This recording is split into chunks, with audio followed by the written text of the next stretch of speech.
राधे राधे दोस्तों, बहुत पुराने समय की बात है। किसी गांव में 4 मित्र रहते थे।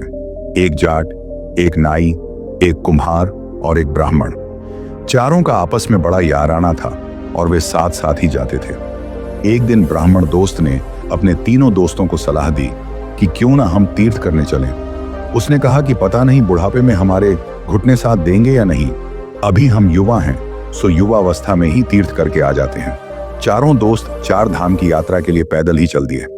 चारों ने सलाह की कि घर से निकलने से पहले चारों कुछ न कुछ खाने के लिए राशन पानी लेकर आएंगे, जिससे सफर में कोई दिक्कत ना हो।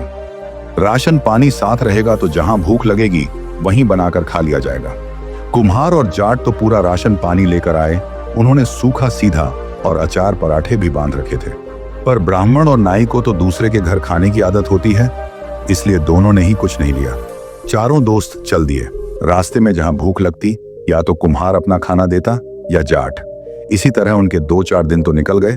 2-4 दिन बाद उनका राशन पानी खत्म हो गया तो जाट ने नाई और ब्राह्मण से कहा, भाई हमारा राशन पानी तो खत्म हो गया है, अब तुम दोनों अपना राशन निकालो जिससे कि आगे का सफर आसानी से कट जाए। अब ब्राह्मण और नाई अपनी बगले झांकने लगे। वे तो कुछ लेकर ही नहीं आए थे, सो क्या निकाल कर देते। दोनों खीसे निपोड़ने लगे। जाट समझ गया कि ये कुछ नहीं लेकर आए हैं। जाट और कुम्हार ने दोनों को बड़ी झाड़ लगाई, पर दोनों चुपचाप सुनते रहे। कुम्हार बोला, अरे भाई चौधरी, हमें तो इस बात का पहले ही अंदाजा लगा लेना चाहिए था कि यह ब्राह्मण और नाई कुछ नहीं लेकर आएंगे। उसने कहा, यह तो दूसरों के खाने पर निर्भर रहते हैं और हमें सुनाया भी नहीं कि कुछ नहीं लेकर आ रहे हैं, नहीं तो हम थोड़ा थोड़ा राशन और ज्यादा ले आते। उसने कहावत भी सुनाई, गडरिया ब्राह्मण नाव भेद दे ना काऊं। फिर कहा, अब क्या ही करें, दोस्त हैं सो निभाने पड़ेंगे। चारों चलते चलते बहुत थक गए थे। भूख प्यास से उनका हाल भी बेहाल हो रहा था। शाम होने वाली थी, सो एक गांव में डेरा जमा लिया। गांव के लोग बड़े संपन्न दिख रहे थे, सो ब्राह्मण ने अकल लगाई, क्यों ना आज यहां से भिक्षा मांगी जाए। जाट को और कुम्हार को तो शर्म आ रही थी। उन्होंने कहा, हम तो राशन पानी लेकर आए थे, तुम ही दोनों खाली हाथ आए हो, सो तुम ही भीख मांग कर लाओ। तो ब्राह्मण ने अपनी जुगत लगाई और बोला, क्यों भाई, चारों खाएंगे तो चारों ही मांगेंगे। ऐसा करते हैं, चारों एक एक घर में जाते हैं और जो कुछ मिलता है वह लाकर रात का खाना बनाते हैं। चारों चल दिए। एक एक दरवाजे पर पहुंचकर चारों मांगने लगे, भाई हम बड़ी मुसीबत में हैं, हमारी थोड़ी मदद कर दो। जाट को एक घर से चावल मिल गया, ब्राह्मण को दूध और नाई कहीं से थोड़ा सा गुड़ मांग लाया। अब कुम्हार लकड़ी का इंतजाम करने लगा। उसके पास एक हांडी थी। कुम्हार का जाया था तो एक अपने साथ रखता था। इधर तीनों मांग कर ले आए और अपना अपना राशन दिखाने लगे। एक को दूध मिला है, एक को चावल और एक को गुड़, तो अब इसका क्या ही बनाया जाए। ब्राह्मण ने झट से कहा, इसकी खीर बनाई जाए। जाट को गुस्सा बड़ा आ रहा था।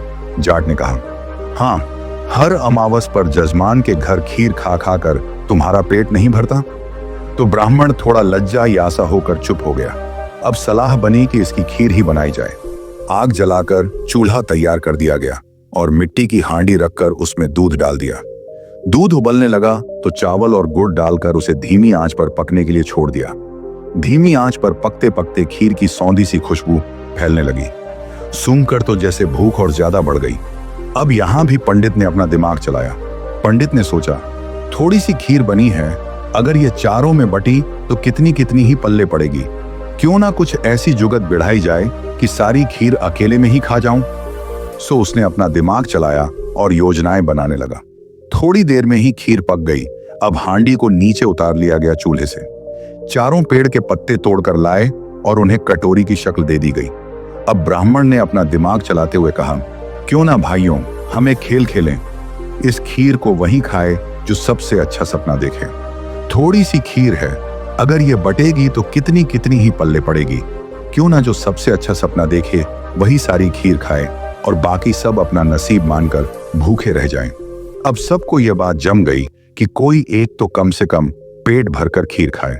सबसे ज्यादा खुश था पंडित। उसने सोचा, सुबह उठकर मैं ऐसा सपना बताऊंगा कि इन सब की आंखें खुली की खुली रह जाएंगी और खीर मुझे ही खाने के लिए मिलेगी। तीनों तो थोड़ी देर बाद सो गए, पर जाट की आंखों में नींद नहीं थी। आधे दिन तो उसने हल चलाया था खेतों में, फिर उसके बाद से ही सफर शुरू हो गया। अब थक कर बैठे तो खाने के लिए कुछ नहीं, सो उसे नींद आए तो कैसे आए। उसने सोचा क्यों ना इन सबको चकमा देकर खीर मैं ही खा लूं। सबसे ज्यादा मेहनत तो मैं ही करता हूं, सो भूख भी मुझे ही ज्यादा लग रही है। थोड़ी देर तो जाट ने अपने ऊपर काबू किया, पर भूख से बेहाल हो गया तो उसे रुका न गया। थोड़ी देर बाद उठा, पेड़ से हांडी उतारी और कुछ दूरी पर बैठकर पूरी खीर मजे ले लेकर खाने लगा। जैसे ही खीर खत्म की, एक डकार के साथ उसकी आत्मा तृप्त हुई, सो उसे अब नींद आने लगी थी। पेट पर हाथ फेरते हुए बोला, खीर बड़ी स्वादिष्ट थी, क्षमा करना भाइयों, ये मेरे ही नसीब में लिखी थी। तुम लोग अच्छे अच्छे सपने देखो। अब जाट का पेट भर गया था, सो नींद भी बड़े जोर की आई और किसान जाकर सो गया। सुबह हुई तो ब्राह्मण की आंख सबसे पहले खुली। ब्राह्मण ने उठते ही अपने दिमाग में एक कहानी बना ली और तीनों को उठाने लगा। भाइयों, सुबह हो गई, अपना अपना सपना बताओ और खीर खाने की तैयारी करो। चारों दोस्त उठकर बैठ गए। अब कुम्हार बोला, तो ब्राह्मण देवता, आपसे ही शुरू करते हैं। आप बताओ कि आपने सपने में क्या देखा। अब ब्राह्मण देवता सेकी बकते हुए बोला, मैंने सपने में देखा वैकुंठ धाम से भगवान विष्णु मुझे लेने आए हैं और अपने पास बिठाकर मुझे स्वर्ग की यात्रा करा रहे हैं। इंद्र का दरबार सजा हुआ है, रंभा मेनका जैसी अप्सराएं नाच रही हैं। बस यही मेरा सपना है। अब बताओ, इससे ज्यादा श्रेष्ठ अगर किसी ने सपना देखा हो तो। अब इस पर नाई बोला, मैंने तो तुमसे भी अच्छा सपना देखा है। तुम्हें लेकर वैकुंठ धाम से श्री हरि मेरे पास आए थे और मुझे तो उन्होंने अपनी गोद में ही बिठा लिया था और माता लक्ष्मी मेरे लिए शरबत बनाकर लाई थी और मेरे सर पर हाथ फेर कर कह रही थी, बेटा शरबत पी ले, बेटा शरबत पी ले। अब बताओ, है ना मेरा सपना सबसे श्रेष्ठ। फिर कहा, भाई 2 लोग और हैं सपना बताने के लिए, पहले उनका स्वप्न पूछ लें, फिर निर्णय लेंगे। अभी इतना उतावलापन ठीक नहीं है। फिर पंडित ने कुम्हार की तरफ देखते हुए कहा, भाई अब तुम बताओ कि तुमने क्या सपना देखा। कुम्हार चहक कर बोला, भाई मेरा सपना अगर तुम लोगों ने सुन लिया ना तो पैरों के नीचे से जमीन खिसक जाएगी। मैंने सपने में देखा कि मेरी एक राजकुमारी के साथ शादी हो गई है। राजकुमारी के पिता यानी कि राजा ने सारा महल, सारी सल्तनत मुझे ही सौंप दी और मेरी पत्नी इतनी सुंदर थी कि उसके बराबर कोई दूसरी नारी धरती पर ना हो। मेरी पत्नी पंखा ल रही है जो कि सोने के तारों से बुना हुआ है। मेरे सामने एक बड़ी सी मेज पर तरह तरह के व्यंजन परोसे गए हैं और मेरी पत्नी बार बार मुझसे आग्रह कर रही है, स्वामी खाओ ना, स्वामी खाओ ना। कुम्हार के मुंह से यह बात सुनकर तीनों दोस्त ठाका मारकर हंसने लगे। तीनों ने जाट की तरफ देखा और बोले, तुमने क्या सपना देखा, तुम भी अपना सपना बताओ। तो जाट ने बुरा सा मुंह बनाते हुए कहा, मैंने क्या देखा, ना पूछो तो अच्छा है। मैंने तो बहुत ही भयानक सपना देखा है। तीनों दोस्त पीछे पड़ गए। फिर भी बताना तो पड़ेगा ही। जाट बोला, मैंने बड़ा भयानक सपना देखा है भाई। मेरे सपने में एक बड़ा विकराल सा दिखने वाला आदमी मेरे सामने आया, तलवार उठाकर बोला, चल खीर खा, पेड़ से खीर उतार और अभी नीचे हांडी रख के मेरे सामने पूरी खीर खा। मैंने बहुत हाथ मिन्नत जोड़ी कि मैं अपने दोस्तों के बगैर खीर ना खाऊंगा, पर उसने मेरी एक ना सुनी। मेरी गर्दन पर तलवार रखकर बोला, चल उठ और अभी हांडी उतार कर खीर खा। मैंने डर के मारे हांडी उतारी और पूरी खीर खा ली।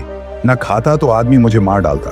तीनों दोस्त आश्चर्य से जाट की तरफ देख रहे थे और गुस्से से तमतमा रहे थे। ब्राह्मण बोला, क्या तुमने पूरी खीर अकेले खा ली?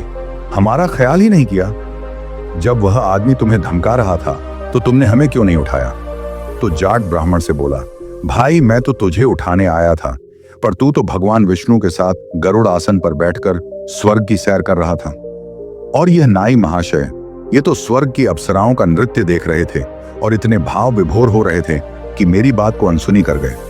फिर मैंने सोचा, भगवान विष्णु तुम्हें भूखे तो छोड़ेंगे नहीं, जब धरती पर छोड़ने आएंगे तो कुछ खिला पिलाकर ही लाएंगे। फिर मैंने यह कुम्हार महाशय की तरफ देखा तो यह तो अपनी राजकुमारी के साथ खाना खाने में व्यस्त थे। इनके सामने मेज पर तरह तरह के व्यंजन फैले पड़े थे तो यह तो खा पी ही रहे थे। मैंने सोचा, भूखा तो मैं ही मर रहा हूं, मैं ही यह खीर खा लेता हूं। और उस आदमी का डर था सो अलग। अब तीनों दोस्तों ने अपना सिर पीट लिया। ब्राह्मण देवता तो जैसे बेहोश ही होकर गिर पड़े। उन्होंने चाल तो बड़ी अच्छी चली थी, पर अपनी चाल में खुद ही फंस गए। भूख के मारे बुरा हाल और हो रहा था। चारों ने वहीं पर विचार किया कि तीर्थ यात्रा को त्याग करके अपने घर चला जाए, फिर कभी तीर्थ यात्रा कर लेंगे। और वीडियो पसंद आया तो लाइक एंड शेयर करो।